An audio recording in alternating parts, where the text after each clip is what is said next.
ನಮಸ್ಕಾರ. ಸುಬ್ರಹ್ಮಣ್ಯ ಶರ್ಮಾ, ಅದ್ವೈತ ಗುರುಕುಲಮಿಂದ ಮಾತಾಡ್ತಾ ಇದ್ದೀನಿ. ಈ ದಿನದ ಸುಭಾಷಿತ: ಮನುಷ್ಯನಾದವಂತೂ ಶ್ರೇಷ್ಠ ಪ್ರಾಣಿ, ಪ್ರಾಣಿಗಳಲ್ಲೇ ಶ್ರೇಷ್ಠವಾದಂಥನು. ಬೇರೆ ಪ್ರಾಣಿಗಳು ಆಹಾರ, ಮೈಥುನ ಮತ್ತು ಸಾವು. ಈ ಮೂರು ಸಹಜವಾದಂಥ ಪ್ರಾಣಿಗಳಲ್ಲಿ ಧರ್ಮ. ಆದರೆ ಮನುಷ್ಯ ಜನ್ಮವಾದಂಥ ಶ್ರೇಷ್ಠವಾದ ಜನ್ಮ. ಇದನ್ನು ಯಾವ ರೀತಿಯಾಗಿ ಸಾರ್ಥಕತೆಯನ್ನು ಪಡೆಯಬೇಕು ಅಂದರೆ ತನ್ನ ಆತ್ಮವನ್ನು ತಾನೇ ತಿಳ್ಕೋಬೇಕು ಅಂತಕ್ಕಂಥದ್ದು ಶ್ರೇಷ್ಠವಾದಂಥ ವೇದಾಂತ ಮಾತು. ಆತ್ಮ ಅಂದರೆ ಏನು? ಆತ್ಮ ಎಲ್ಲಿರುತ್ತೆ? ಹೇಗೆ ಕಂಡುಹಿಡಿಯೋದು? ಅದಕ್ಕೆ ಚಾಣಕ್ಯರು ಒಂದು ಮಾತನ್ನು ಹೇಳ್ತಾರೆ: ಪುಷ್ಪೇ ಗಂಧಂ ತಿಲೇ ತೈಲಂ.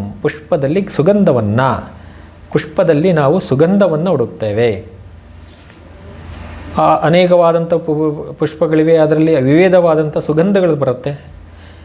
ತಿಲೇ ತೈಲಂ. ತಿಲೆ ಅಂದರೆ ಎಳ್ಳು. ಎಳ್ಳಿನಲ್ಲಿ ನಮಗೆ ಎಣ್ಣೆಯನ್ನು ತೆಗಿತೇವೆ. ಕಾಷ್ಟಾಗ್ನಿಂ ಪಯಸಿ. ನಮಗೆ ಬೆಂಕಿ ಬೇಕಾದಾಗ ಸೌದೆಯಿಂದ ಉರಿಸ್ತೇವೆ. ಪಯಸಿ ಘೃತಂ. ಬೆಣ್ಣೆಯಿಂದ ನಾವು ತುಪ್ಪವನ್ನು ತೆಗಿತೇವೆ. ಬೆಣ್ಣೆಯಿಂದ ತುಪ್ಪ ತೆಗೆಯೋದು ಹೇಗೆ? ಇಕ್ಷುಗೋಡಂ.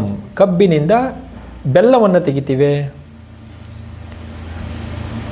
ಸುಗಂಧವನ್ನು ಪುಷ್ಪದಿಂದ ತಗೋತೇವೆ, ಎಣ್ಣೆಯನ್ನು ಎಳ್ಳಿನಿಂದ ತೆಗಿತೀವಿ, ಬೆಂಕಿಯನ್ನು ಕಟ್ಟಿಗೆಯಿಂದ ತಗೋತೀವಿ, ಹಾಗೆ ಬೆಣ್ಣೆಯಿಂದ ತುಪ್ಪವನ್ನು ಮಾಡ್ತೀವಿ, ಹಾಗೆ ಕಬ್ಬಿನಿಂದ ಬೆಲ್ಲವನ್ನು ಮಾಡ್ತೀವಿ. ಹೇಗೆ ನಾವು ವಿವೇಕದಿಂದ ಉಪಯೋಗಿಸಿ ಆ ರೀತಿ ತೆಗಿತೀವಿ. ತಥಾ ದೇಹೆ. ಅದೇ ರೀತಿ ಪಶ್ಚಾತ್ ಆತ್ಮಾನಂ ನಮ್ಮ ಆತ್ಮವನ್ನು ವಿವೇಕತಃ ಬುದ್ಧಿಯಿಂದ ನಾವು ತಿಳ್ಕೋಬೇಕು ಅಂಥೇಳಿ ಚಾಣಕ್ಯರು ಈ ನೀತಿಯಲ್ಲಿ ತಿಳಿಸಿದ್ದಾರೆ.